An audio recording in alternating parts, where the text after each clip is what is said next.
lot of our jobs as software engineers are done on a computer, passing lines of code and bytes to more lines of code and bytes.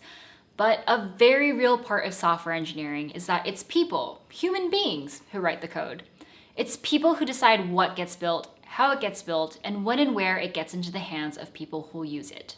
Despite the stereotype of software engineers coding alone in their room, I found that a lot, if not most of software engineering involves working with other people to figure out what to build and what the right solution is. The human aspect of the job is just as important as the technical aspect. So it goes without saying that learning how to communicate effectively is an extremely important part of the job. The best software engineers I've worked with are the ones who can express their thoughts just as well as technical concepts clearly to anyone. Technical, non-technical, junior, and senior folks. Software engineering is a highly skilled job. You're going to communicate often to lots of different folks about your thoughts and your work.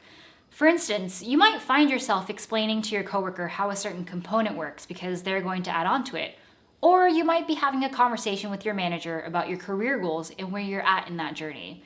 You'll find yourself negotiating with your designer and product manager on timelines and estimates, or be announcing big functionality changes to people inside and outside of the company. As you progress in your career, you'll probably find that communication becomes a vital skill in your job. Throughout your career, you'll learn to hone your skills and learn the nuances of communication. In this section, we'll talk about some basic tips on how to start improving your communication skills, including how to be a great listener, some basic public speaking skills, and a bit about empathy too. Let's get started.